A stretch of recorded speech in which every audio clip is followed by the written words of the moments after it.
Hey guys, today we're going to put together a pom-pom using the Pom Maker. This is a really top quality product. It comes in a cute little canvas bag and has 2 discs, which in this size are shaped like donut icing, and then 4 wooden arcs. Take 2 of your wooden arcs and put them back to back and wrap them with your yarn. On those 2 pegs at the end, make sure that you don't go past those or you're going to get caught when it's time to cut it out later. I made that mistake a couple times. So then you're just going to keep wrapping around and around, and don't drop it like I keep doing. And if you want to speed this process up, you can use 2 strands or even more of the yarn, and that'll wrap things more quickly. And then just kind of flip it around and turn it towards yourself, which one direction's always more awkward when you're wrapping, but you'll figure it out.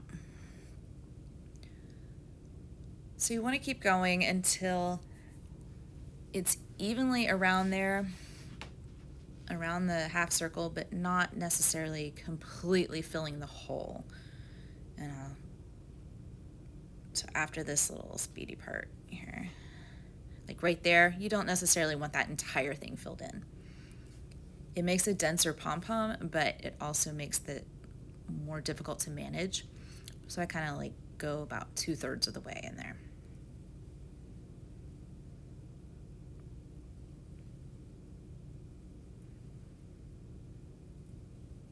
And then you're going to trim it and do the same thing with your second one. Once you have 2 that are the same roughly around, then you want to trim that second one, and it's time to put everything together. And I'm going to fit these things together kind of like to make a circle, and then you squeeze the blue sides down onto it. One of my sides goes really easily, but then the second one was a little difficult, so you may need to bend and fidget until you get it together. With all the yarn in the way, it's just hard for it to stay completely straight. And there you have it. So now get yourself some really sharp scissors, and what we're going to do is we're going to cut all the way around the circle. So snip into there however much your scissors will handle at once. You may just have to do a few strands at a time depending on the scissors.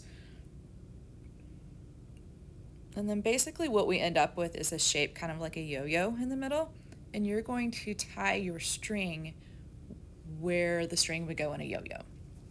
If you want to trim up some little pieces right here, you're welcome to, or you can do that later.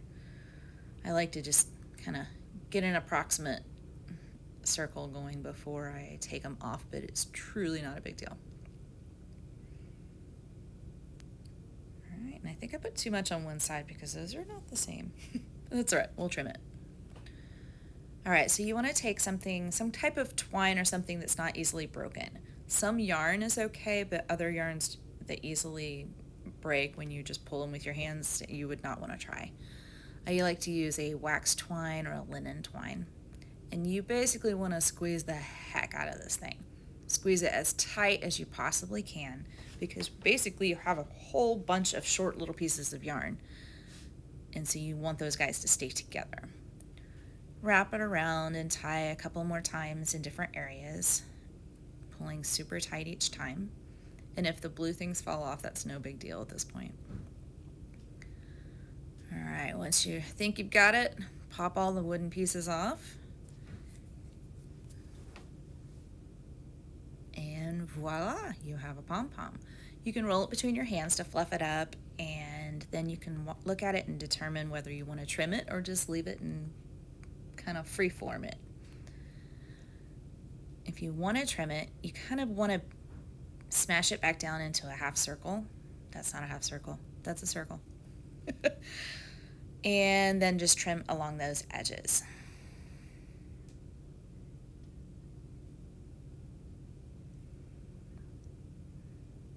And just cut off all those little pieces that are sticking out longer than the others.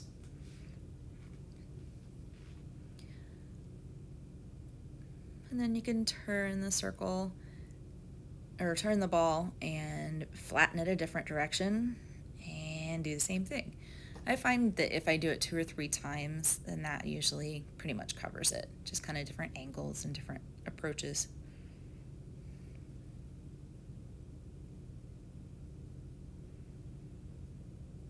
And if you are not nearly as picky, your pom-pom's already done. This is only for those of us who agonize over every little piece. So, trim just here and there, trim at will, trim off any little things, and you are done. If you want to fluff things up a little bit more, grab a little brush, a little handheld wooden brush, or a comb or something, and just kind of dig in there and split up all of those fibers some more. You want to hold it in the center so that you're sure that you're not going to yank all of those little strands out of the ties in the middle. And then just kind of keep fluffing until you get it the way you like it.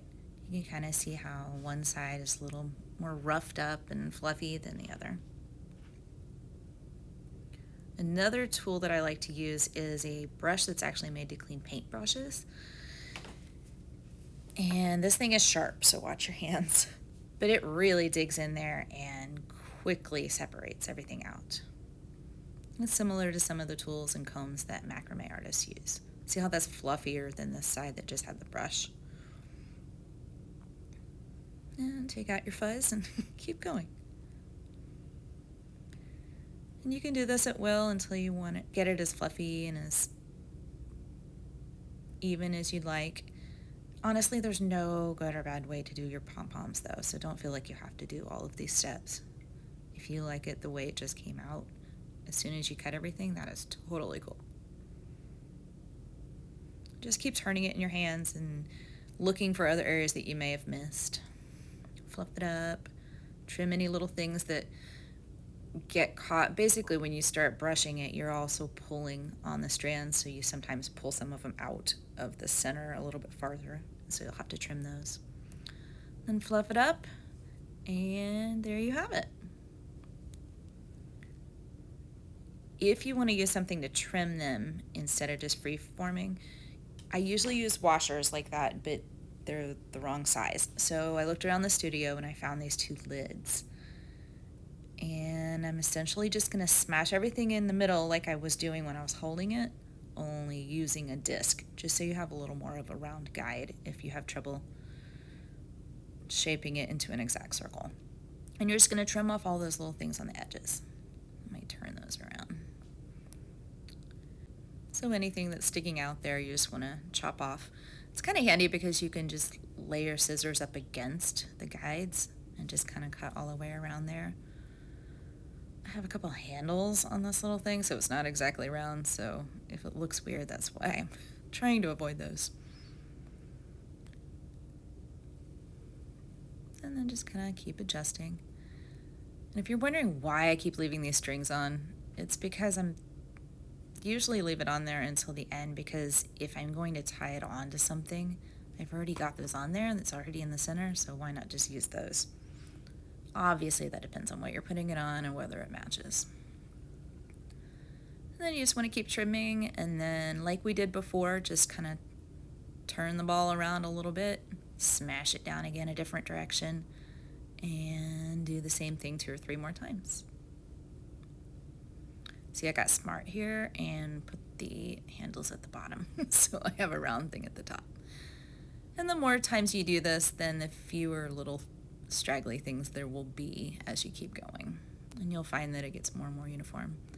And fluff away again, and then trim again, and fluff and trim, and fluff and trim, until you get it the way exactly that you like it.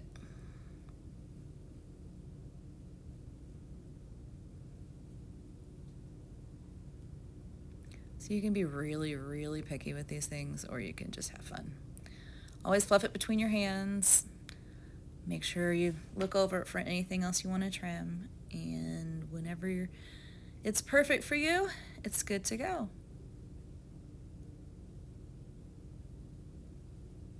Fluff it up and make another.